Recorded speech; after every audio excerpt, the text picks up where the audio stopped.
Vamos chamar agora, que já está aí, nosso grande governador do estado de São Paulo e a pessoa mais esperada e aguardada deste evento, do primeiro Fórum Nacional de Prefeitos do Podemos, Tarcísio de Freitas. Uma salva de palmas, pessoal.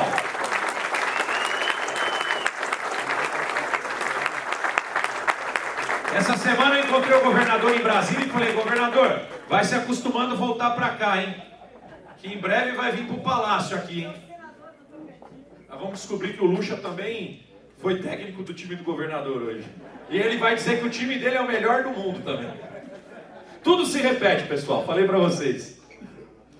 Uma honra receber aqui nosso governador do estado de São Paulo, Tarcísio de Freitas, com recordes aí de aprovação do nosso governo do estado, e quem tem trabalhado muito firme e forte para o apoio no combate do crime organizado, como nunca houve na história de São Paulo. E aqui, governador, quero fazer um apoio para o senhor e para toda a Polícia Militar e para o nosso secretário de Segurança, Derrite.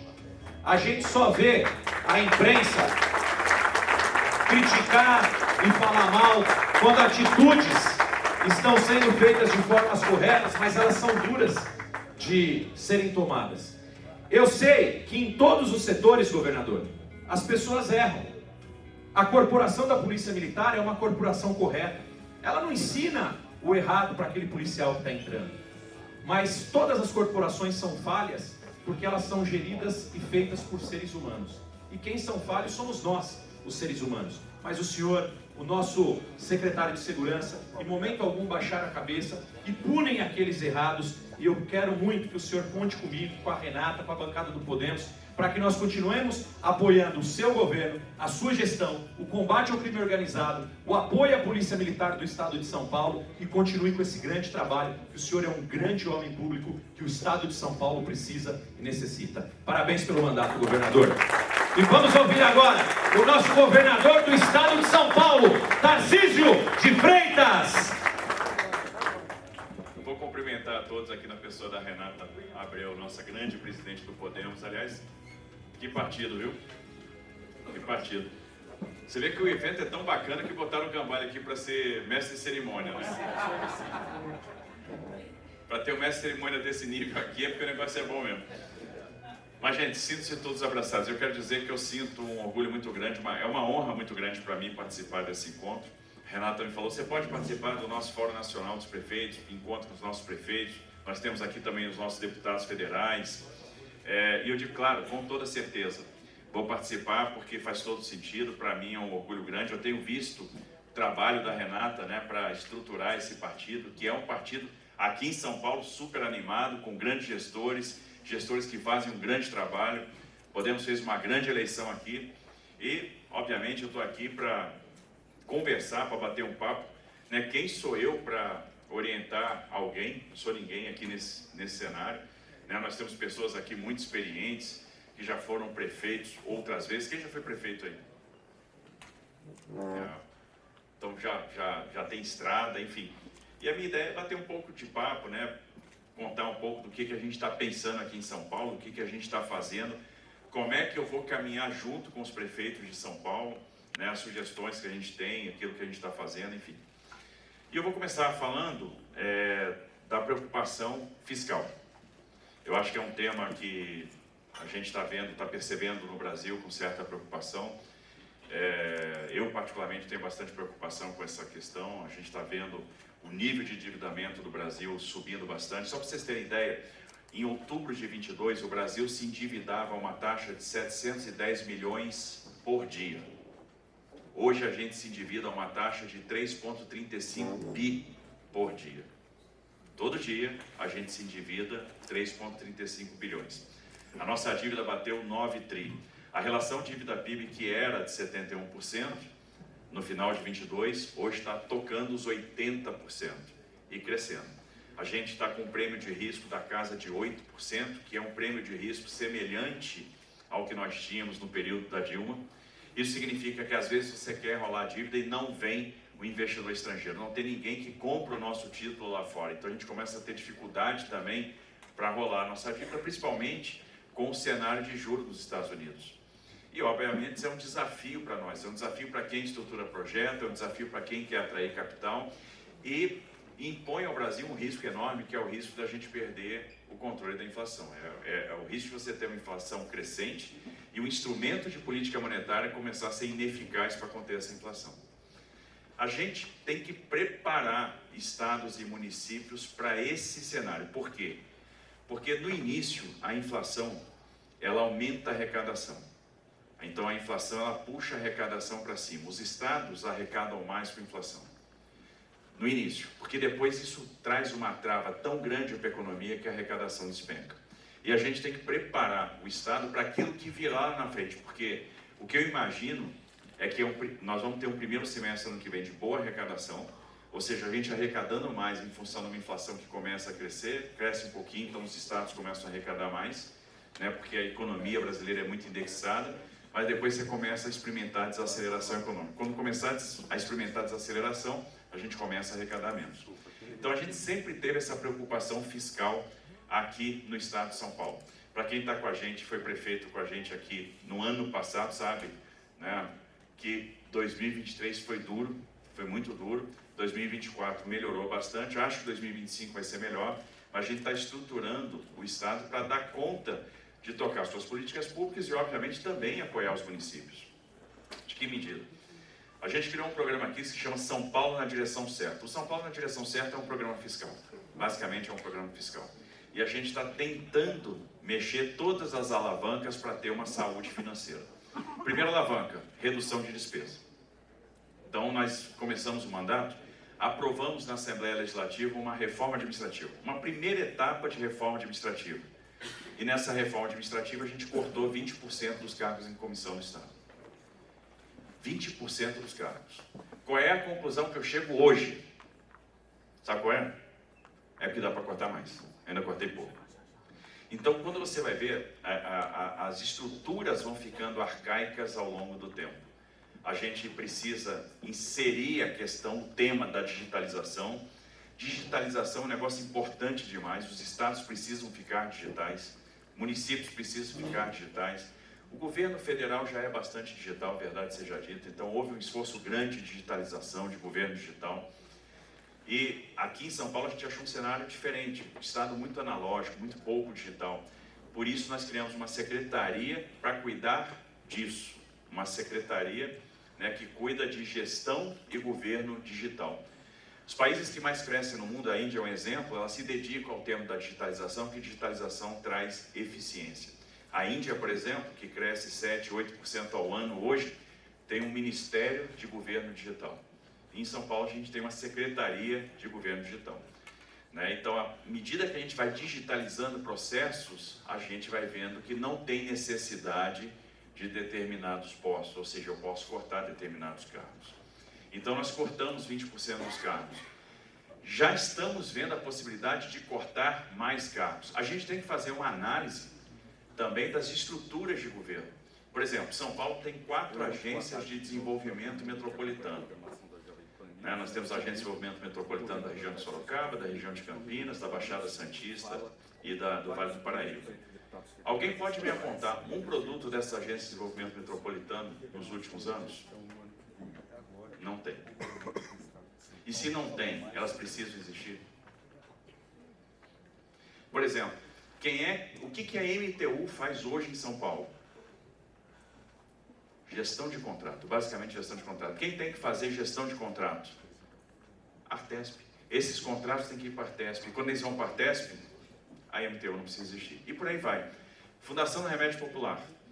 Eu tenho uma Fundação do Remédio Popular que fabrica remédio popular, em tese. O que eu fabrico? Eu tenho 2 plantas. O que eu compro no mercado, só que eu compro no mercado mais barato, ela me dá 250 milhões de prejuízo por ano. Eu preciso rever isso? Obviamente eu preciso rever isso. Fundação Casa, 10.240 servidores, para cuidar de pouco mais de 3.000 menores infratores. 111 unidades, tem unidade com 30 vagas que tem 2 menores infratores. Um custeio de 2 bi por ano. Faz sentido isso? Não faz sentido. Então a gente precisa rever. E a gente vai vendo onde o mato está alto. Então a gente começou a fazer, por exemplo, prova de vida dos servidores ativos, prova de vida biométrica. E qual foi a conclusão que a gente chegou no final da prova de vida? O comando era, faz a prova de vida e no final da prova de vida, quem não fez a prova de vida, corta o salário. O resultado é surpreendente, eu não vou nem falar aqui.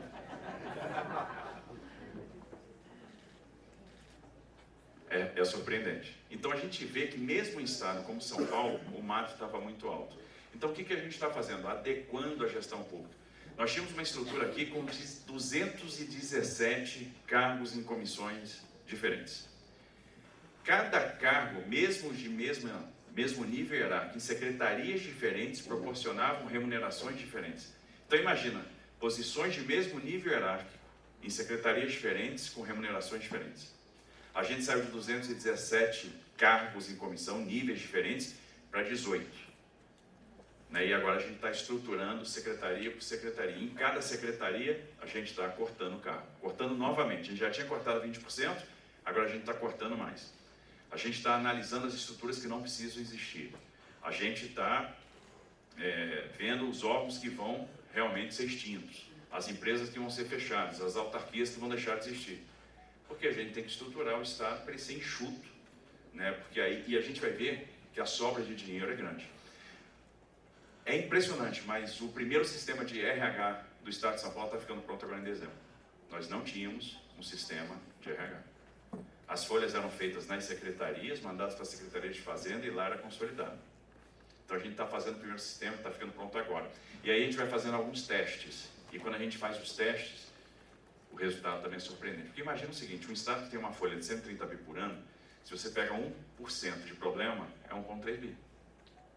Agora, e se o problema não for de 1%, for de 4%, for de 3%? E aí você vai vendo coisas que você vai mexendo e que vão, que você vai ajustando e que vão oferecendo para nós espaço para fazer investimento. Então, a redução de despesa foi uma primeira coisa. Segunda coisa, concessões e privatizações. O que está no Estado precisa realmente estar no Estado. A iniciativa privada não pode assumir determinados serviços. Então a gente criou um programa de concessões e privatizações. Lançamos o programa de parcerias de investimentos do governo do Estado de São Paulo. Quando a gente lançou o programa, a gente dizia o seguinte, o nosso objetivo é contratar 220 bilhões de reais em investimentos privados. Nós estamos chegando ao final do segundo ano de mandato, Nós tivemos aí uma série de leilões e nós estamos chegando em dezembro com 340 bilhões de reais de investimentos contratados. A gente botou uma meta de 220, a gente já contratou 340. Nós contratamos, por exemplo, o Rodoanel Norte, que está em obra, e a obra está pegando fogo, e ali são 4 bi de investimento. Nós contratamos o trem Intercidades, Campinas-São Paulo. Nós contratamos o lote litoral, nós contratamos a Rota Sorocabana, nós contratamos a Nova Raposo, nós fizemos a concessão de serviços lotéricos. Negócio interessantíssimo. Você cria um produto de onde você não tem nada, que te dá uma outorga e te garante uma participação no resultado. Ou seja, a gente vai ter uma participação na receita operacional líquida do concessionário do serviço lotérico. Você não tem a loteria, você cria a loteria. A criação dessa loteria te dá uma outorga e ainda te garante uma participação no resultado da loteria. E essa participação a gente está transpondo integralmente para a saúde, que é o grande calo de todo mundo, é o calo de qualquer prefeito, e nós vamos falar de saúde daqui a pouco. Então foi bem sucedida a operação, só no leilão 600 milhões de arrecadação, com os 600 milhões de arrecadação eu vou fazer 2 hospitais, o Hospital Regional de Itapetininga e o Hospital Regional de Birigui. Fizemos a privatização da EMAI, que era a nossa empresa de energia, fizemos a privatização da Sabesp, que é a nossa empresa de saneamento, que foi a maior operação de mercado de capitais do Brasil no ano de 2024, terceira maior operação do mundo, uma operação de 15 bi de reais, então uma operação super bem sucedida. E o segredo de ter um programa de parcerias bem sucedidos é estruturar bem os modelos. E aí alguém pode perguntar, poxa, mas será que eu tenho oportunidade para fazer concessões e privatizações no meu município? Certamente. Às vezes o município tem uma autarquia municipal de saneamento. Aquele serviço pode ser concedido para iniciativa privada? Pode. E aquilo vai oferecer resultado para o município? Provavelmente. Provavelmente. A gente aqui criou um programa que se chama Universaliza SP, que é para a universalização do serviço de saneamento. Eu tenho aqui, dos 645 municípios, 371 que são alcançados pela Sabesp, e o resto não é. Aqueles que estão alcançados pela Sabesp vão chegar na universalização do saneamento em 2029, que a Sabesp vai garantir isso. São 68 bilhões de reais que vão ser investidos até 2029. Para a gente alcançar, isso no primeiro ciclo de investimento, né? Para a gente alcançar quem estava nas áreas rurais, quem estava nos núcleos informais consolidados, quem morava nas favelas. Então, esse pessoal está resolvido. Agora, quem não está na Sabesp, como é que a gente vai universalizar o saneamento? Aí nós criamos o Universaliza. O Universaliza é o seguinte, o prefeito diz, olha, eu sou voluntário, eu quero participar do Universaliza. A gente pega todos os municípios e organiza esses municípios por bacias, por clusters, porque a eficiência do serviço de saneamento está na questão da regionalização e do compartilhamento da infraestrutura. Não adianta pensar que eu vou ter um serviço totalmente autônomo no meu município, porque não é assim que as bacias se comportam. Então, normalmente, você vai ter estruturas que precisam ser compartilhadas. A produção de água na cidade de São Paulo, os reservatórios que abastecem São Paulo, não estão em São Paulo. O tratamento do esgoto da cidade de São Paulo ocorre, em grande medida, fora da cidade de São Paulo. Quem mais trata o esgoto de São Paulo é Barueri. A ET Barueri trata a maior parte do esgoto da cidade de São Paulo. Então, o compartilhamento de infraestrutura é fundamental e isso traz eficiência. A gente organiza os municípios em clusters, de acordo com as bacias, estrutura uma concessão para aqueles municípios. E aí a gente vai ter uma lógica de infraestrutura compartilhada e isso vai dar um resultado interessante em termos de tarifa. Então, a gente otimiza muito. O que eu estou falando para o saneamento vale com o drama dos prefeitos. Sabe qual é o drama dos prefeitos? Resíduos sólidos, lixo. Os prefeitos gastam muito mais dinheiro com lixo do que precisavam gastar. E a lógica de organizar os municípios em clusters e organizar e estruturar as concessões para o resíduo sólido é uma lógica que traz eficiência econômica. E não vamos nos esquecer que o lixo gera energia. A gente pode fazer dinheiro do lixo, que é uma coisa que quase ninguém faz. Então, as prefeituras acabam suportando um custo enorme com lixo, gastando muito dinheiro, porque o principal custo acaba sendo o transporte, os aterros sanitários cada vez mais longe, porque os aterros vão exaurindo, e a gente poderia estar fazendo dinheiro com lixo. E se os municípios são organizados em consórcio, a gente junta e estrutura projetos de concessão, né, para um determinado bloco, o ganho de eficiência, a redução de despesa com isso é gigantesco. É gigantesco, tem um efeito gigante. E eu estou falando isso porque se a gente não cuidar das contas, os municípios querem. Então, eu falei de reduzir despesa, porque vocês sabem, né? O que quebra Estado, o que quebra município, é a despesa de pessoal. Pessoal e previdência. Essa é a principal conta. É isso que quebra Estado e município. Às vezes eu falo com o prefeito, vamos fazer aqui a concessão do seu serviço de saneamento. Aí o prefeito fica, poxa, mas a minha autarquia, eu tenho aqui não sei quantas pessoas, eu tenho 600 servidores na minha autarquia, por isso que não vai dar certo. Aí tem 600 servidores na autarquia, mas só tem 5% de tratamento de esgoto e um custo gigantesco. Ou seja, modelo de fracasso. Então a gente precisa realmente fazer o que precisa ser feito. Ah, vou fazer parceria público-privada da Fundação Casa? Vou. Porque isso aqui vai me trazer uma eficiência gigantesca. Sai mais barato, eu vou prestar um serviço melhor, eu vou atender melhor esses menores, mas muito mais barato. Então essa é uma questão importante. Outro pilar do nosso programa nosso programa fiscal é a renegociação da dívida.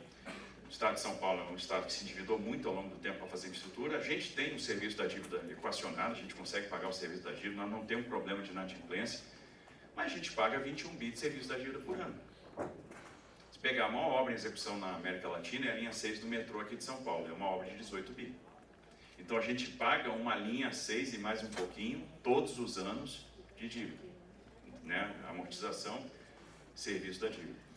E o que acontece? Se você está pagando o serviço e o estoque está diminuindo, ok, agora o problema é quando você paga o serviço da dívida e o estoque aumenta, que é o nosso caso. Então a gente precisa renegociar a dívida e é uma tratativa que está andando em Brasília.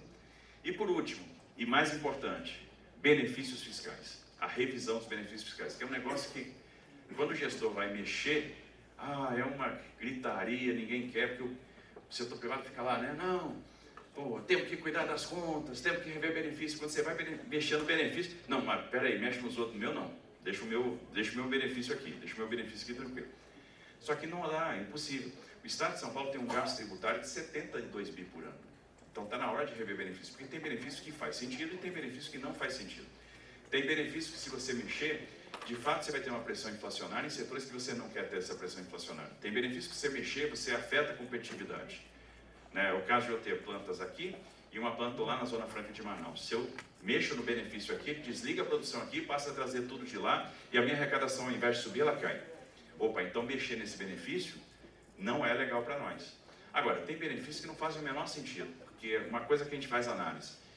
Se eu tirar esse benefício, eu altero a participação dessa empresa no mercado, ou desse segmento no mercado, eu vou deixar de produzir aqui, eu vou deixar de ter o consumo aqui, eu altero o share ou não? Porque se eu não altero o share, eu posso cortar o benefício. E nessa brincadeira, a gente está cortando 1/3 dos benefícios do Estado de São Paulo. Isso, queria cortar mais? Queria, mas tem algumas coisas que eu preciso analisar melhor o comportamento. E a gente está analisando benefício por benefício. Cortar 1/3 significa, em termos de renúncia, uma potência de quase 15 bi. Então, estou falando que a gente pode aumentar a arrecadação em 15 bi já no ano que vem.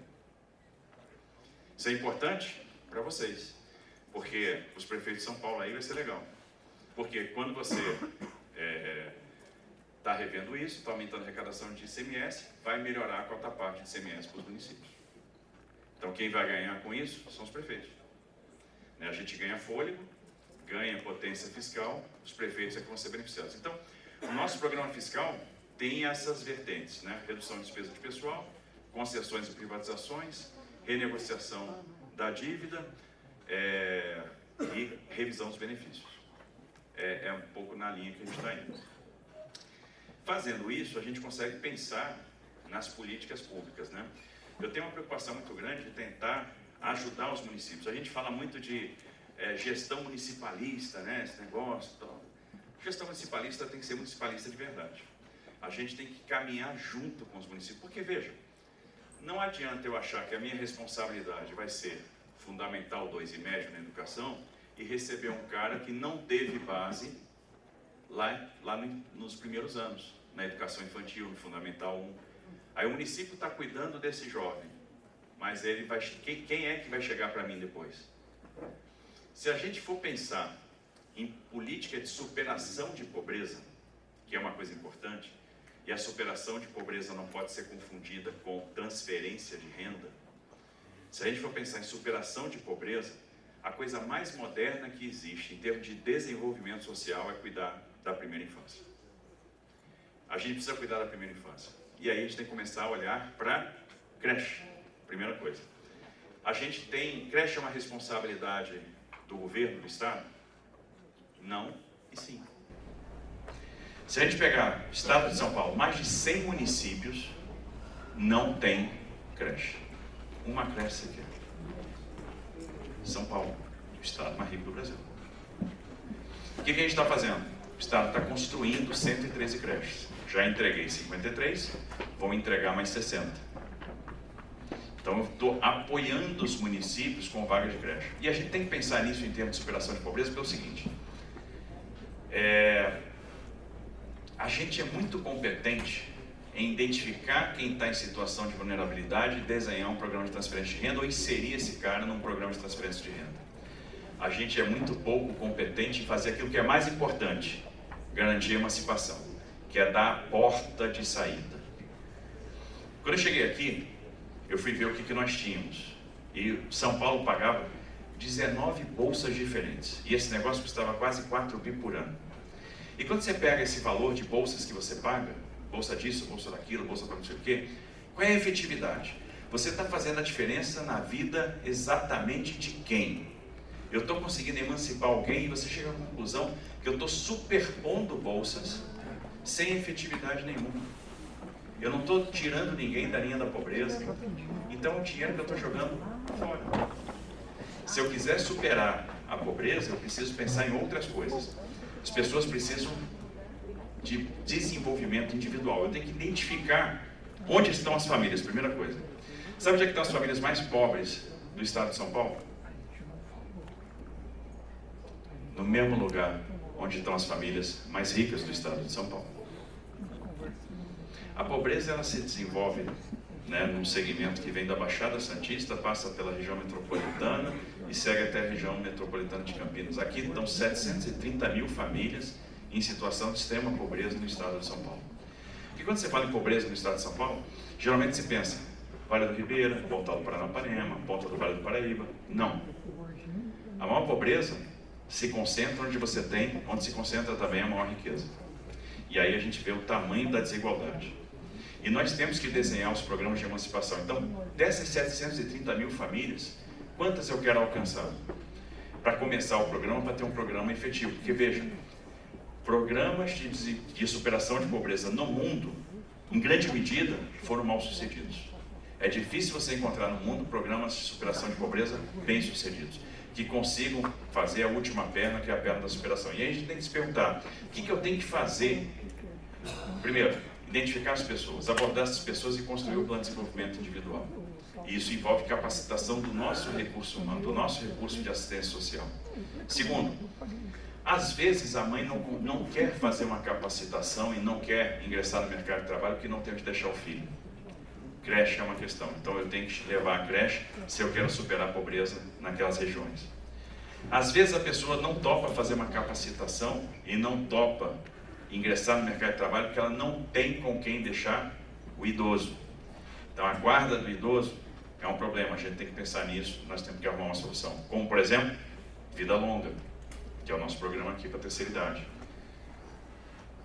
Aí, resolvi a creche, resolvi o idoso. Às vezes a pessoa não quer fazer a capacitação porque não tem o dinheiro da passagem para fazer a capacitação. Opa, então isso eu tenho que garantir. E às vezes a pessoa não quer ingressar no mercado de trabalho porque ela tem medo. Se eu for mal sucedido, o que vai acontecer comigo? Eu vou voltar aí sem meu benefício, vou perder meu benefício. Então, o que eu vou aportar nessa pessoa tem que compensar o risco que ela acha, né, que ela julga ter de ingressar no mercado de trabalho e depois perder o benefício. Então, eu tenho que garantir para ela que ela vai ingressar no mercado de trabalho e eu vou bancar essa pessoa e vai valer a pena, porque aí ela se estabelece, ela decola, ela vai embora. Então é um pouco isso que a gente está pensando em termos de programa de superação de pobreza. Isso é mais eficaz do que simplesmente criar uma bolsa. Porque a bolsa já existe, nós temos uma Bolsa Família. Então se a pessoa ainda não trilhou esses passos, ela tem que ir para o cadastro único e está no Bolsa Família. A partir daí, eu tenho que cuidar dos próximos passos, que é o passo da superação da pobreza. Mas estava falando da creche. Então, creche é fundamental, nós vamos fazer creche junto com os municípios. Segunda coisa, alfabetização na idade certa.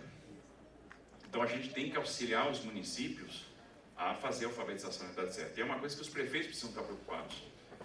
Como é que é o nosso programa de alfabetização na idade certa? Eu começo fazendo uma prova de fluência leitora no segundo ano. Eu preciso saber qual é o nível que aquela criança está em termos de alfabetização no início do segundo ano e medir de novo como é que é o nível que ela vai estar no final do segundo ano. Para saber se realmente aquela criança foi alfabetizada ao longo do segundo ano. Se ela terminou o segundo ano e está alfabetizada. Então isso é uma coisa fundamental. Vamos ajudar os prefeitos na capacitação dos professores. Então ano passado, parece que o ano virou. Esse ano, 24. Nós capacitamos 60 mil professores municipais. Então a gente vai continuar com essa mesma parceria, capacitando os professores municipais, compartilhamento de material didático. Então a gente está desenvolvendo material didático que a gente vai entregar em parceria. E por último, estímulo financeiro. Então, se determinadas metas forem atingidas, aquela escola que alcançou a meta de alfabetização, a gente vai dar um recurso direto na escola. Então a escola tem um estímulo de trilhar esse caminho. Então, recurso direto na escola. Vai ser um recurso por aluno que trilhou aí essa evolução. A gente fez isso pela primeira vez esse ano, então nós vamos medir agora a fluência leitora, né? Eu vou ver o resultado da medição da fluência leitora no final do segundo ano, né? O que eu imagino? Que o resultado de alfabetização no estado de São Paulo já vai melhorar agora em 2024. E vai continuar melhorando, e para isso nós vamos ter que contar com os prefeitos. A gente adquiriu uma série de plataformas para auxiliar esse desafio. Uma delas, Elefante Letrado. A gente está compartilhando a plataforma com todos os municípios. Então isso é uma coisa fundamental. Então, não adianta eu achar que porque eu cuido do Fundamental 2 e cuido do ensino médio, que eu não preciso olhar para a creche, não preciso olhar para a educação infantil, não preciso olhar para o Fundamental 1. Então essa é uma coisa importante. A gente está procurando, na medida do possível, passar todo o Fundamental 1 para os municípios. Então tem municípios que ainda que não tem o Fundamental 1, o Fundamental 1 está com o Estado. E eu estou procurando absorver todo o Fundamental 2 dos municípios. Porque tem município que tem o Fundamental 2. Porque é uma questão assim, de estruturar a administração pública municipal para isso. O professor que dá aula no ensino médio, dá aula no Fundamental 2, mas não dá aula no Fundamental 1.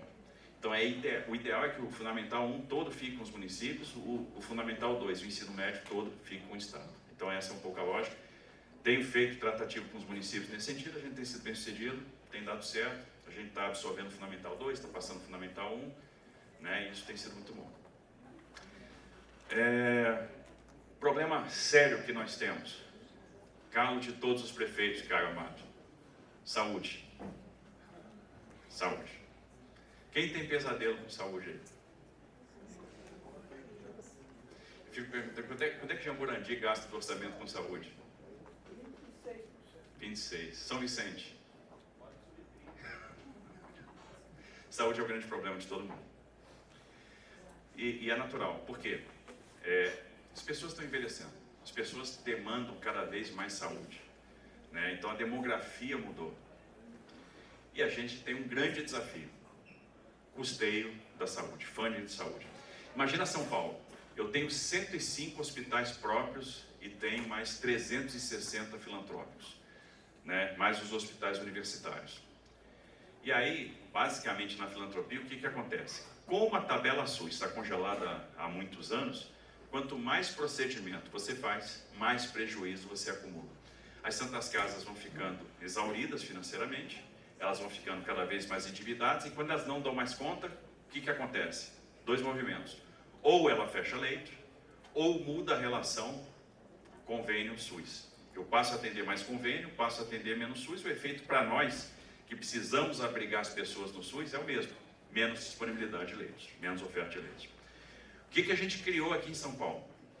Tabela SUS Paulista. Então, qual era o objetivo da Tabela SUS Paulista?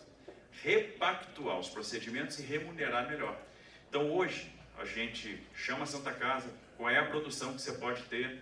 Essa produção aqui eu vou produzir X, vou produzir Y, eu vou remunerar essa sua nova produção por uma tabela do Estado de São Paulo. Então eu pago 3, 4, 5 vezes o que o SUS paga.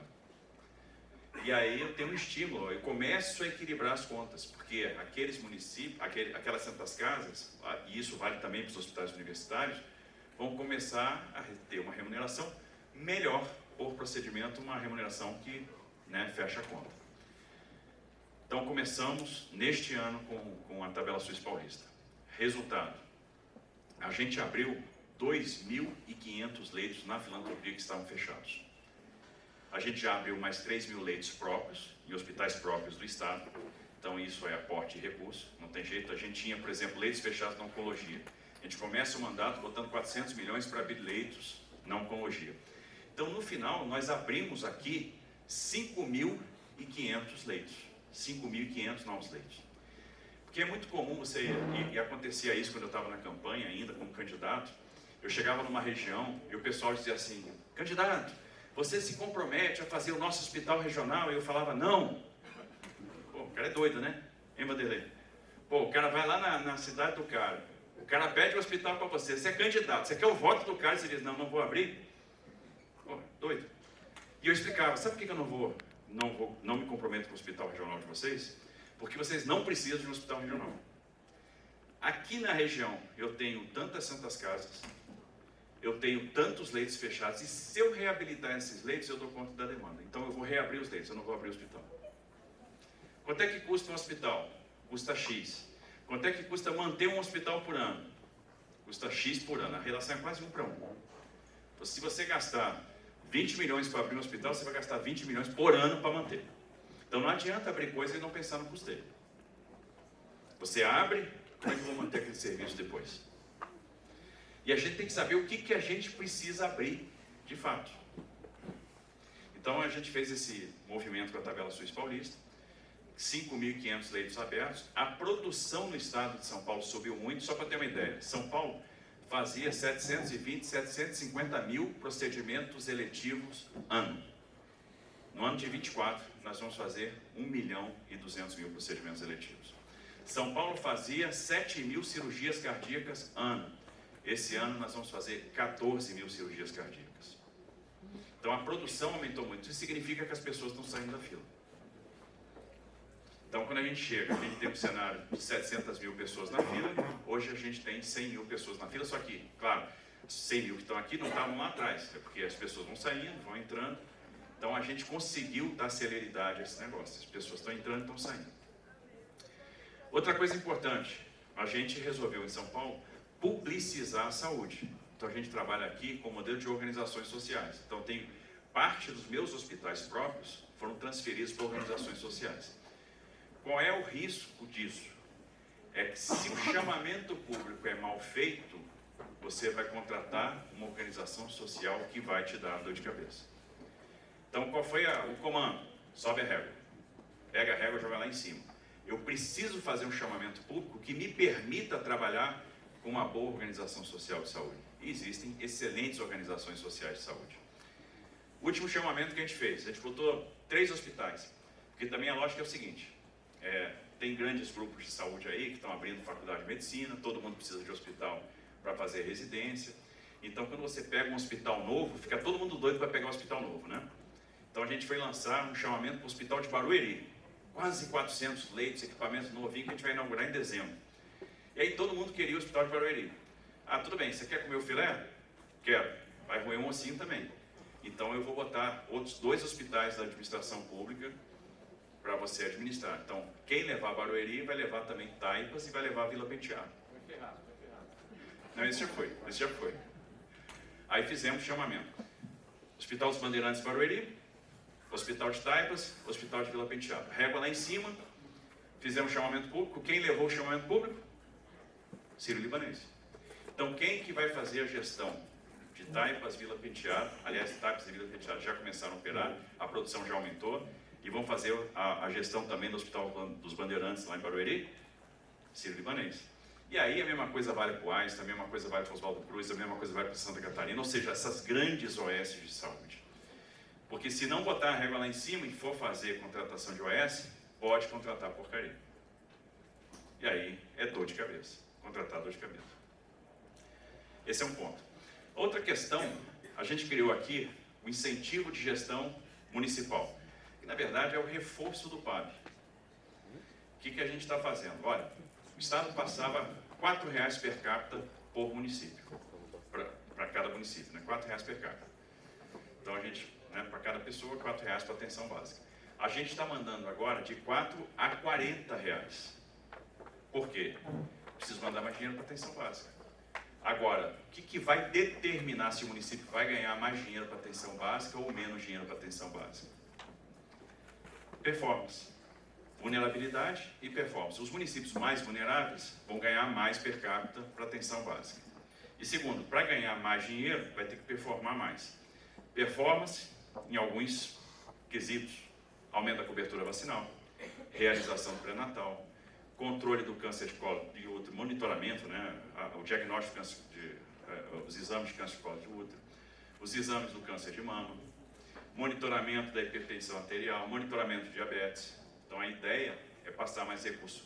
E esse incentivo de gestão municipal foi muito útil esse ano na questão da dengue, porque nós tivemos aí a epidemia de dengue e a gente antecipou esse recurso que já estava provisionado para os municípios poderem atuar na dengue. Vai acontecer a mesma coisa esse ano, no ano de 25. Nós vamos ter que atuar na questão da dengue. E aí, não tem vacina ainda. O Butantan está desenvolvendo uma vacina. A vacina do Butantan está ficando pronta. Vai ser melhor do que a vacina japonesa, porque é uma vacina de dose única.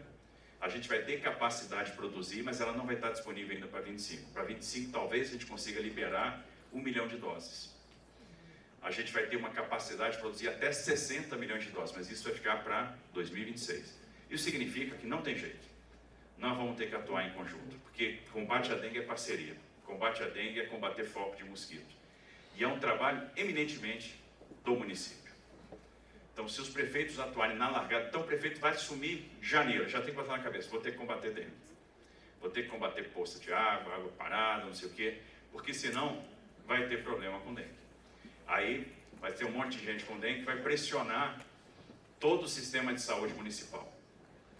E óbvio, a gente tem que preparar o sistema de saúde municipal para isso, para receber as pessoas, para diagnosticar a dengue e para entrar com tratamento. Qual é o tratamento para a dengue? Hidratação, basicamente hidratação. Então a gente tem que saber que isso vai acontecer, deixar a estrutura preparada para isso. Mas atuar preventivamente. Então vai assumir, já pensa o seguinte, vou ter que combater dengue, porque não tem jeito, vai vir mesmo. E a gente tem que fazer com que no ano que vem a gente tenha menos problema do que a gente teve este ano, né?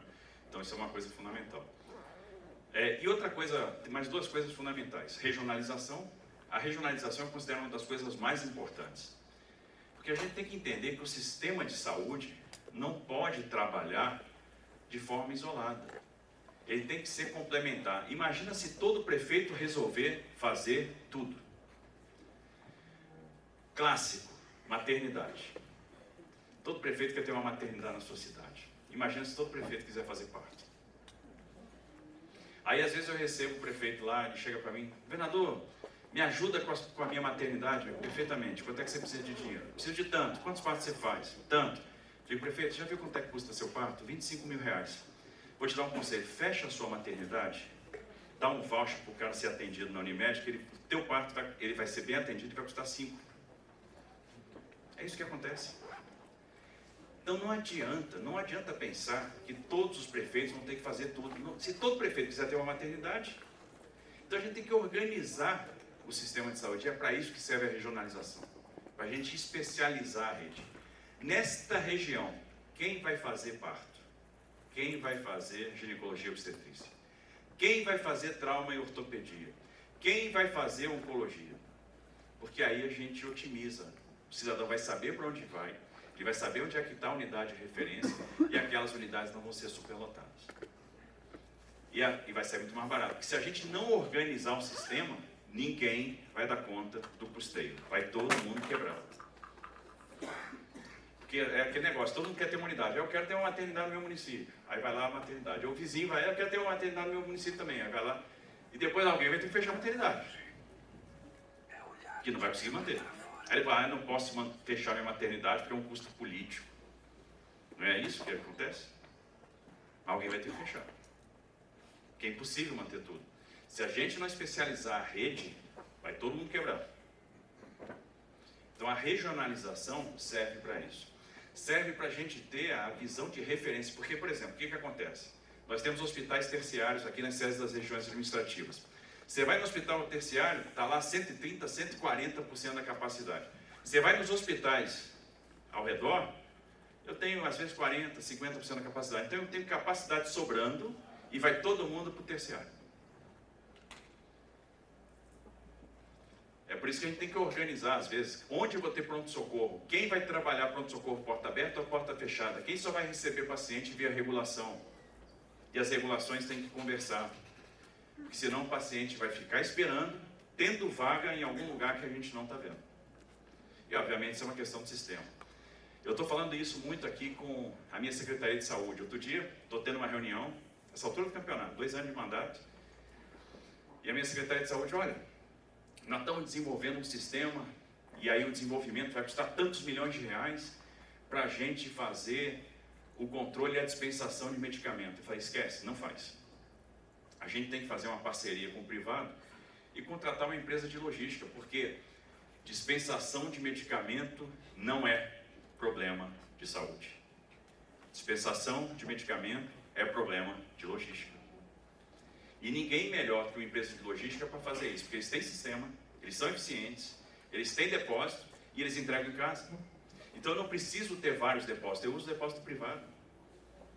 A gente ganha eficiência, ganha velocidade, isso é mais barato. Então são essas coisas que a gente tem que sempre se perguntar se a gente está no caminho correto. Aí o cara vai lá e te oferece uma conta gigantesca para fazer um mega sistema, aí vai começar o desenvolvimento do sistema. Não precisa, já tem isso pronto, já tem quem faça isso. E a gente tem que perceber qual é a natureza do problema. Não é um problema de saúde, é um problema de logística. Então vamos mudar isso, né? E a última questão é o avanço da saúde digital. Tem muita coisa que você pode fazer hoje por telemedicina. Muita coisa mesmo. A gente criou aqui um centro de inovação líder em saúde digital e esse centro ele está gerenciando 4 serviços. O que eu chamo de Telesap, que é o serviço de telemedicina para a Secretaria de Administração Penitenciária, ou seja, é o atendimento por telemedicina do custodiado, do cara que está no sistema prisional, isso é muito bom. O custodiado não quer sair, porque é um constrangimento. Ele chegar lá com a polícia, não sei o que, tal, às vezes algemado. E o cidadão fica incomodado também, porque o cidadão está na fila, aí chega o preso, ele tem que passar na frente, não sei o que, é ruim para todo mundo. Então a gente está fazendo o atendimento hoje por telemedicina. Já está funcionando em 26 unidades, das 182 unidades que nós temos, está funcionando muito bem, tem uma avaliação ótima. Então esse é um ramo da telemedicina. Segundo ramo, telegestão de UTI. Então hoje a gente está fazendo gestão de UTI por telemedicina. Então eu tenho um grupo de especialistas, de intensivistas, num determinado local, e eles fazem a gestão de várias UTIs. Eu tenho um profissional lá na ponta que recorre a esse especialista nas suas dúvidas, etc. Então, o que a gente está conseguindo com isso? Aumentar a resolutividade. A gente diminui o tempo de internação no UTI. Diminui o tempo de internação, o efeito é o mesmo de eu abrir leitos. Percebe? Então, a gente tem um ganho de eficiência grande aí. Terceiro serviço é a tele-APS, né? A teleatenção primária em saúde. Então, é a assistência que nós estamos dando para os agentes de saúde que fazem a atenção primária, fazem a atenção básica. A gente está dando suporte já para alguns municípios aqui em São Paulo e esse negócio de telemedicina não tem jeito. Você começa pequenininho e vai escalando, mas tem que começar. Então a gente está fazendo já em alguns municípios e o AME digital. Qual é a vantagem do AME digital? Que todo prefeito aqui, o AME é um ambulatório médico de especialidades, é a medicina de especialidade. Todo prefeito vem para mim, poxa, eu preciso de um AME no meu município. Alguns municípios realmente demandam, a gente tem que fazer. Outros, a gente consegue suprir a carência com telesaúde. Eu posso fazer o atendimento de especialidades por telemedicina. Quando teve o episódio dos incêndios agora, no interior, a gente chegou naqueles municípios que estavam sendo mais afetados e disponibilizamos um link e nós tínhamos pediatra e pneumologista de plantão 24 horas por dia à disposição de todo mundo. Telemedicina. O cara faz a consulta remota. Então é uma coisa que está crescendo. A gente tem que apostar muito no incentivo de gestão municipal, que é aquele recurso para atenção básica, e nos indicadores da atenção básica, e na telemedicina, porque isso descomprime urgência e emergência. Isso vai tirar a pessoa das filas. A gente está procurando aqui estabelecer parceria com os municípios, né, e tentar orientar os municípios. Por exemplo, todo ano os prefeitos procuram a gente para fazer convênios, para levar melhorias urbanas. A gente está procurando dizer o seguinte: você quer fazer uma melhoria urbana? Nós criamos um negócio chamado Bairro Paulista. O que é o Bairro Paulista? É um caderno de tipologias modulares. Ou seja, eu tenho vários projetos tipo com uma série de coisas. Se você quer levar um recurso para a iluminação pública, eu vou te orientar aqui como fazer iluminação de LED, como a gente vai deixar essa iluminação mais barata. Você quer fazer uma pavimentação urbana? Como é que a gente faz essa pavimentação mais sustentável? Como é que a gente vai trabalhar com pavimentos drenantes? Né? Como é que a gente vai trabalhar com jardim de chuva? E a gente oferece esses projetos. Você quer fazer uma canalização num curso d'água? Opa, como é que a gente faz essa canalização? Como é que a gente vai atuar na despoluição desse curso d'água? A gente tem aqui em São Paulo Rios Vivos, né? Que é um programa de desassoreamento que a gente faz nos cursos d'água. Então, esse caderno de tipologias modulares é algo que está à disposição dos prefeitos para que a gente possa orientar os projetos e fazer dentro daquela metodologia. Uma coisa que a gente vai fazer no que vem, os módulos do Muralha Paulista. Então isso aqui vai ser muito importante para municípios, né, aqui de São Paulo, que é o seguinte: o prefeito quer integrar o Muralha Paulista, ele quer pedir um recurso de emenda, ele quer pedir um convênio, eu vou ter um projeto para ele. O Muralha Paulista é o nosso programa de segurança.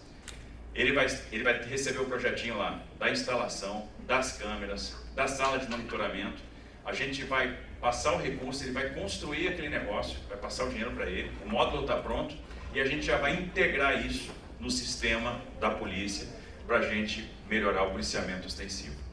E a gente vem com as outras ações.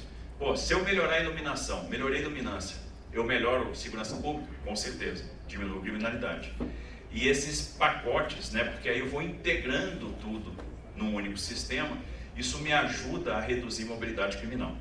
Me ajuda a antever problemas, me ajuda a dispor melhor o efetivo policial. Então nós temos vários municípios que já têm esses módulos funcionando, a gente vai, na verdade, copiar o que está pronto e tentar dar escala, de maneira que a gente possa atender um número maior de municípios com esse pacote que já vai estar formatado. Então nossa ideia é dar todo o suporte aí para os municípios, seja no bairro Paulista com esse caderno de tipologias modulares, seja na alfabetização na idade certa, seja no Universaliza, seja no Integra Resíduos, que a gente vai estruturar os projetos para os prefeitos na questão de resíduos sólidos. Então a gente vai condensar os municípios, agrupar os municípios para formar esses consórcios e fazer as concessões por resíduo sólido, porque não dá para gastar tanto dinheiro com a questão resíduo sólido. Né? A gente tem feito aí também, a gente vai estabelecer as parcerias para fazer os projetos de mobilidade urbana, para fazer as concessões de mobilidade onde couber, né, onde é viável. Então a ideia do governo do Estado de São Paulo é dar suporte para os municípios em todas essas áreas, principalmente desenvolvimento de projetos. É fundamental que a gente busque o apoio para desenvolver o projeto, porque muitas vezes você tem ideia e não tem um projeto. E a gente tem que entender quem pode financiar projetos para nós. E está sim de gente querendo financiar projeto para a gente. Os multilaterais financiam projetos. Banco Mundial, BID, CAF, são endereços que a gente pode bater para financiar projetos. A iniciativa privada financia projetos para nós.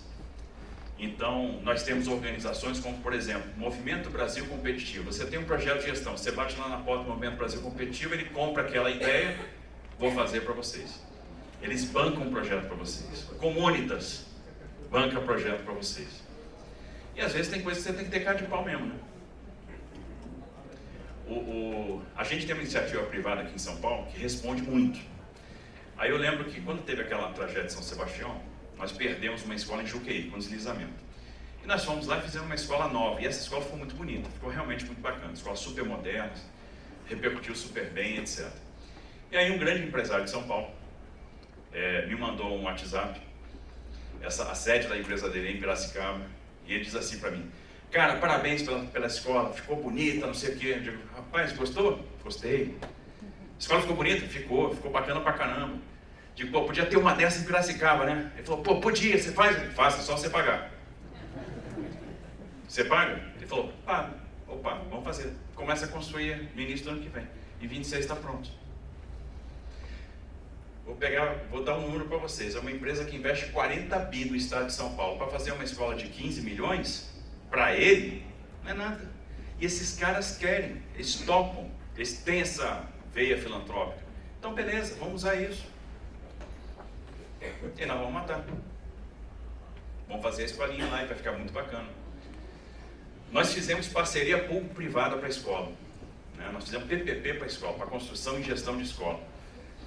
Aí o pessoal chega assim: vai privatizar a educação. Não tem nada a ver, privatizar coisa nenhuma.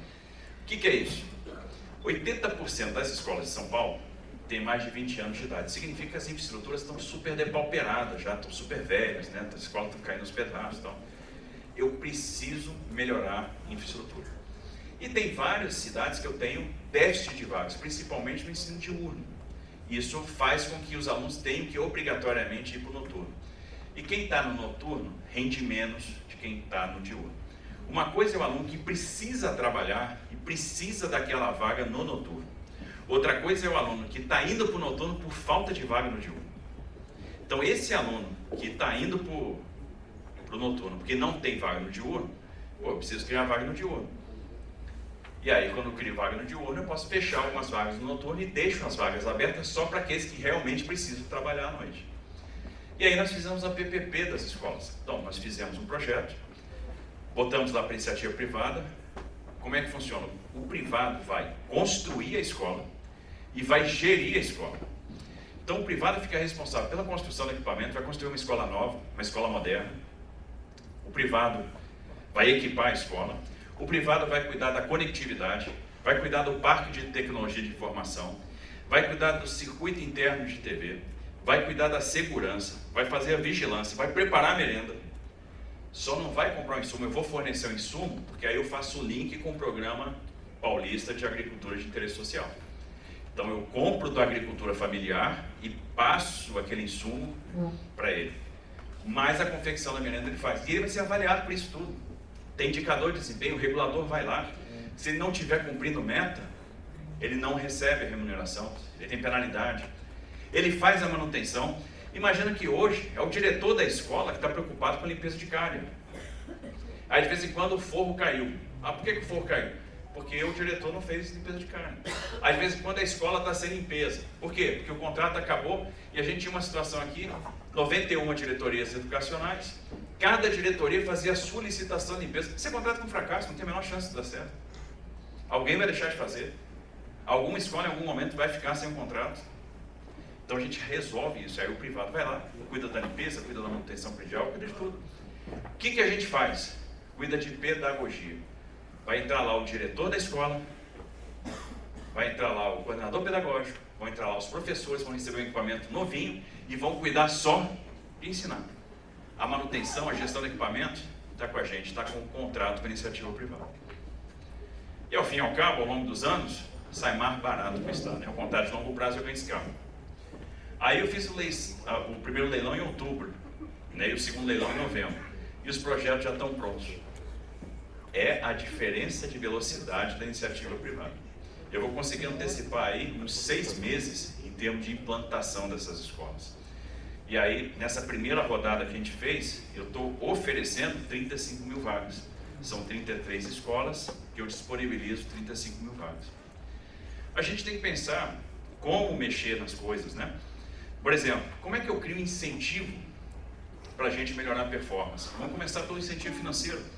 Tem uma coisa aqui em São Paulo que é o bônus, né? O pagamento do bônus. Aí todo ano tem um bônus. E o bônus parece que fica sendo uma obrigação do Estado, tem que pagar o bônus, vira um 14º salário. Não, tudo bem, eu quero pagar bônus sim, quero pagar até mais, não vou pagar um salário só não, pago até 2. Mas você tem que me entregar performance. Então o que a gente fez esse ano? Atrelamos o bônus, por exemplo, ao resultado do Saresp. Opa, a sua escola performou, suas turmas performaram, seu desempenho melhorou, bônus. Tem 2 tipos de bônus, bônus ouro, um salário, bônus diamante, 2 salários. E a gente calibra o bônus escola por escola, turma por turma. Por quê? Para quem está no nível muito alto, ter um pequeno ganho de performance é um desafio gigantesco. Para quem está no nível muito baixo, avançar muito é relativamente tranquilo. Então, quem avança um determinado patamar, a gente estabelece essas metas escola a escola, avançou um pouquinho, bônus ouro, um salário. Avançou mais, bônus diamante, 2 salários. E a gente está criando a mesma política remuneratória para os diretores. Os diretores vão ser avaliados, segundo alguns critérios. Ele vai poder duplicar o salário, mas ele vai ter que entregar resultado. Aí o que acontece? Hoje, os caras já estão começando a ficar preocupados com o resultado. Não acontecia isso, mas hoje o diretor oferece professor para a secretaria. Eu digo, quero devolver esse professor, porque ele não performa. Porque ele sabe que se a escola não performar, ele não vai ter bônus. O incentivo funciona, e aí o resultado melhora. A gente tinha uma frequência escolar em São Paulo, pasmem, de 77%. Em 2 anos a nossa frequência saiu de 77% para 88%. E eu não estou satisfeito. Eu quero passar dos 90%.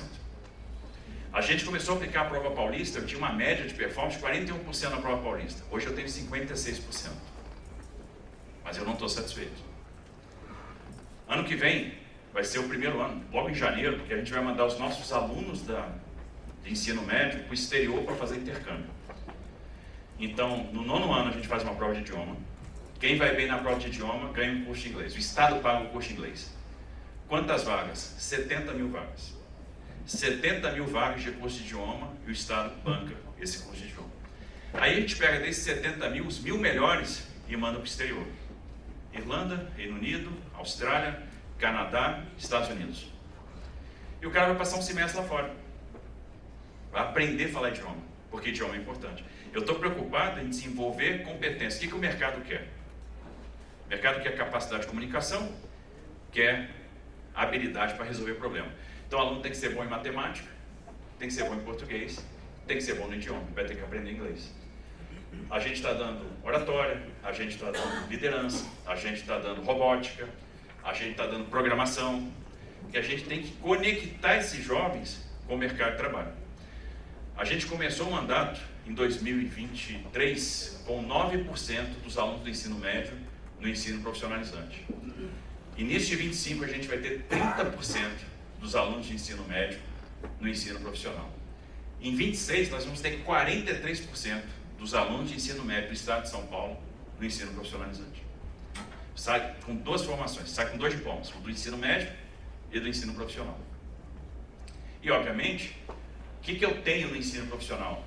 Pô, deixa eu ver, nessa região aqui, o agronegócio é próximo, então eu vou fazer um curso técnico de agronegócio. Então a gente tem que selecionar os cursos de acordo com as vocações de cada região, e é um pouco que a gente está fazendo. Isso vai valer para o Paula Souza também, porque o Paula Souza abria cursos às vezes que não tinham nada a ver com a demanda daquela região. Vou perguntar para o Caio Amado aqui, tem lá os Paula Souza na Baixada Santista, tem barco pra caramba lá. Quantos profissionais de manutenção de barco a gente forma lá? A gente não forma, tem que formar. Hã? Olha aí, dá mole. Dá sopa com azar, né? Dá brecha para o prefeito pedir, você está morto. Mas é isso, precisa fazer mesmo. Aliás, São Vicente é uma grande pedida, né? Grande pedida. Aí vem o gestor e já pensa assim, mas eu estou fazendo a FATEC do Noroeste de Santos, ele é do lado de São Vicente, né? Então... Mas tudo bem. Então é um pouco isso, a gente tem que dar ferramenta para os nossos jovens, né? Enfim, é um pouco essa linha que a gente está andando. A gente tem que sempre pensar quem pode estruturar os nossos projetos.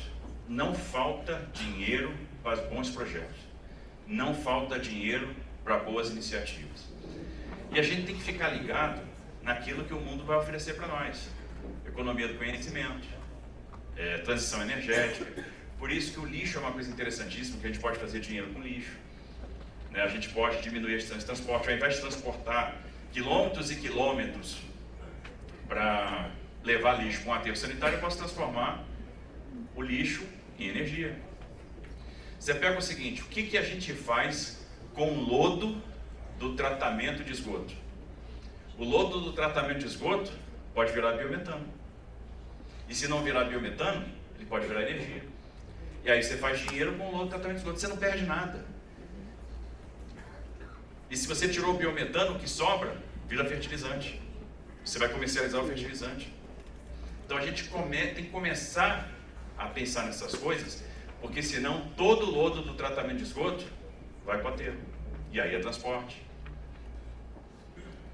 Então é um pouco o que a gente está procurando fazer aqui no estado de São Paulo. Obviamente, aqui os times vão estar prontos para dar assistência aí para as prefeituras, né, para trabalhar junto com as prefeituras no desenvolvimento destes projetos. Mas é um pouco assim, compartilhando a experiência do que nós estamos fazendo aqui, que pode dar certo. O estado está indo super bem, cresceu 3,5% no primeiro semestre, mais do que o Brasil, mais do que a média nacional. A gente criou 1 milhão de postos de trabalho em 2 anos. A gente teve aqui a abertura de quase 600 mil empresas no estado. Então você pega para um estado que tem um PIB que é 31% do PIB brasileiro, um PIB de 640 bi de dólares, a gente crescendo 3,5%, não é brincadeira. Então a coisa está muito aquecida. A gente criou aqui, né, a gente procurou traduzir a lei da liberdade econômica para o estado de São Paulo. O prefeito tem que estar ligado em algumas coisas. Lei da liberdade econômica, lei de antenas, porque é o que pode levar o 5G, pode garantir a conectividade, é o que pode garantir o estabelecimento de negócios. Então a gente correu os municípios aqui de São Paulo para tentar fazer com que os prefeitos aderissem, por exemplo, o Facilita SP, que é a nossa lei de liberdade econômica, a tradução da lei da liberdade econômica no nosso estado. São Paulo tinha 260 quinais dispensados de licenciamento. A gente era o 26º estado da federação mais burocrático. Hoje a gente tem 914 quinais dispensados de licenciamento. A gente sai da 26ª posição para a primeira. A gente é o estado menos burocrático do Brasil hoje. E a gente vai fazer algumas inovações que o cara aqui vai levar algumas horas para, por exemplo, abrir uma empresa. O pessoal às vezes não sabe, mas em São Paulo hoje você transfere um carro em 19 segundos. Transferência via celular. Não precisa ir em cartório mais, transferência digital. A gente digitalizou o Detran. Aliás, o Detran é um negócio interessantíssimo.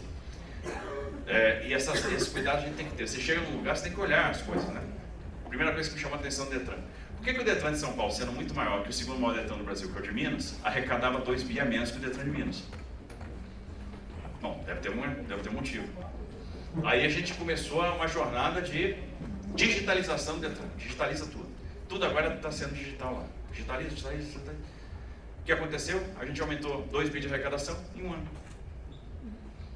Dinheiro para algum lugar. Aí, coisa simples. Você pagava o prestador de serviço passava a parcela que era devida para o Estado. Agora não. O cara paga o Estado e a gente passa a parcela devida para o prestador de serviço. Isso faz toda a diferença. E aí, 2 bi de arrecadação em um ano. Porque as coisas vão embora. Né? Se não tiver controle, as coisas vão embora. Vai pelo mato dinheiro. Quando você vai fazer auditoria de benefício, você vai encontrar problema. Então, se o prefeito não se preocupar com as contas, e às vezes isso significa, às vezes, ser duro, né? Dizer não, negar, rever benefício, tributar. Quantos prefeitos, às vezes, deixam de cobrar aquilo que é devido às prefeituras, em termos de ISS e em termos de IPTU? Vou dar um exemplo aqui de prefeitura. Vocês sabiam que você pega aqui Porto Feliz, aí tem lá a Fazenda Boa Vista, é onde tem as mansões dos milionários. Você sabia que os milionários lá não pagam IPTU? Aí chegou lá o prefeito, tem que pagar IPTU, todo mundo está pagando IPTU. A arrecadação do município subiu 70 milhões no ano.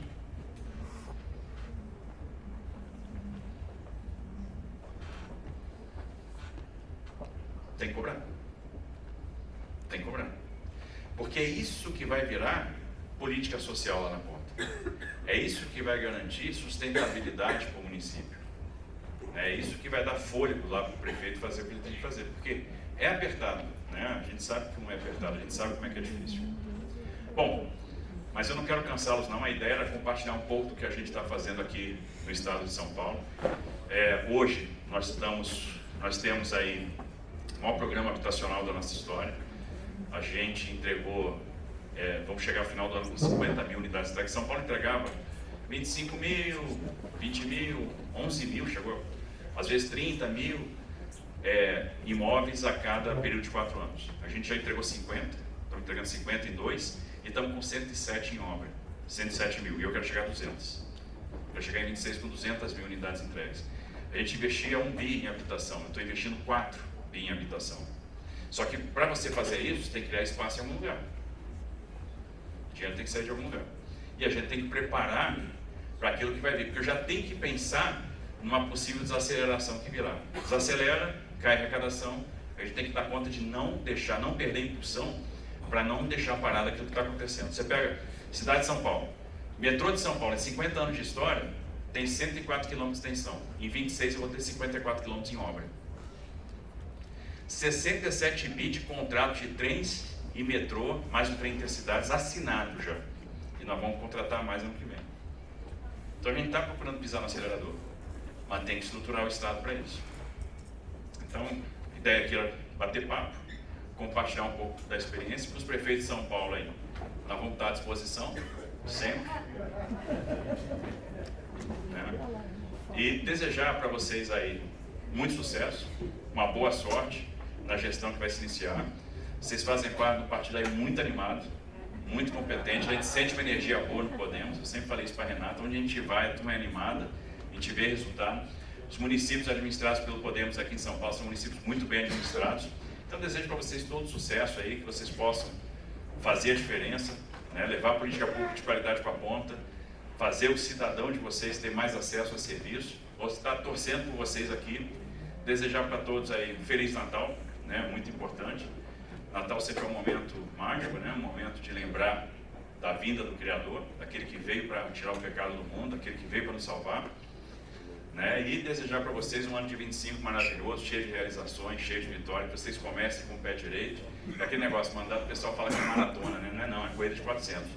Cansa pra cacete e termina rápido. É aquela corrida de 400, é aquela corrida que você dá o gás como se fosse uma corrida de 100, dura 40 segundos e já foi. Você vê, eu estou aqui, segundo ano de mandato, terminando o segundo ano. Aí aquele negócio, você larga a corrida de 400 na curva, né? Corremos a curva, já corremos a primeira reta, já vou para a curva final. É mais uma curva e uma reta. E a reta final é mais curtinha, né? Porque ela não tem 100 metros, ela tem menos. Passa rápido pra caramba. Isso é um problema, porque se você não souber exatamente o que você vai fazer, o mandato vai acabar e não vai dar tempo de fazer. Passa assim, ó. Então pensa, o mandato é uma maratona, é 40 km. Não, é 400 metros. Passa rápido. Vocês vão ver que passa rápido pra curva. Quando você vê, já acabou. Você pode ter tudo na cabeça e vai ver que não dá tempo de fazer tudo que você quer fazer. E se não começar já estruturando o projeto, e aí um conselho que eu dou: não deixem de montar bons times. Aí o Vanderlei sabe exatamente o que eu estou falando. Aí ele sabe de time, ele sabe tudo. Né? Para quem já escalou a seleção brasileira, não deixem de montar bons times. Eu sempre falo aqui, eu brinco, mas é verdade, e eu tenho orgulho disso. Eu falo assim, qual é a minha missão? Eu sou o pinguim de Madagascar. Quem gosta de desenho animado, eu gosto. Vai fazer o quê? Sorrir e acenar. O time faz o resto. O time resolve. O time resolve. Se você não tiver bom time, isso é fundamental nesse meio nosso aí, meio da política, porque quando chega, né, o cara ganha uma eleição e vem a pressão, o partido apoiou, não sei o quê, tá, acomoda aqui.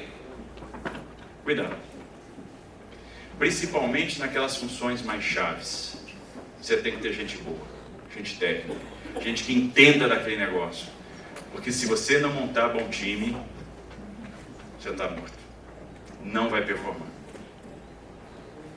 Você sempre tem um cara que é bom de licitações e contratos. É engraçado, o pessoal reclama muito da lei de licitações e contratos. Sabe por que o pessoal reclama da lei de licitações e contratos? Porque o pessoal não conhece a lei de licitações e contratos.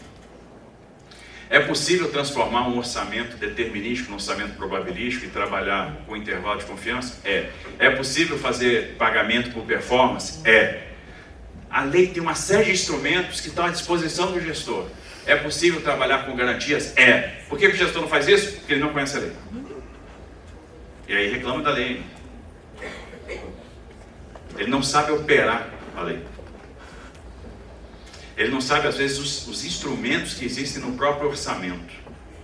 O que ele pode fazer, o que ele não pode fazer. E aí, gente, time. Se você não tiver um bom secretário de saúde, como é que você vai performar na saúde? Um bom secretário de educação? Um bom secretário de fazenda?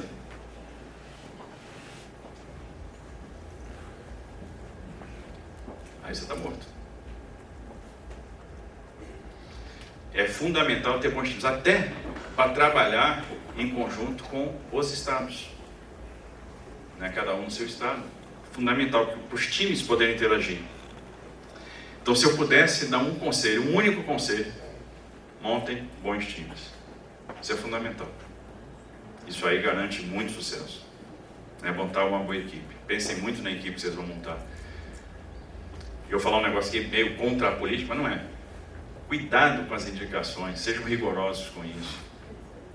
Né? Procurem mostrar, botar logo no início, logo na largada a regra do jogo, para trazer time técnico, trazer gente boa. Né? Tem aquilo que você pode dar de espaço, tem aquilo que você não pode dar de espaço de jeito nenhum, que tem que ser seu, e tem que ser gente boa, gente técnica. E até mesmo quando você vai fazer algum arranjo, cobrem, chega e diz, não, esse aqui não, esse aqui é muito ruim, traz outro. Montem bons times. Porque é muita coisa para fazer, e se a gente não souber exatamente o que tem que fazer, não dá tempo de fazer. Passa muito rápido. Então, gente, muito boa sorte para vocês aí, sejam muito felizes, contem com a gente. Obrigada, meu governador. Que aula, hein? Olha que prestígio tem o governo. Mais de 1 hora tendo uma aula do nosso governador Tarcísio, da qual dá orgulho quando a gente vê, governador, bons gestores. Gestores que não estão preocupados com curtir em rede social, que não estão preocupados em fazer guerra, mas que estão preocupados em resolver o problema na vida das pessoas que são reais. E precisa de gente preocupada, de fato, em gerar efetividade e fazer a diferença.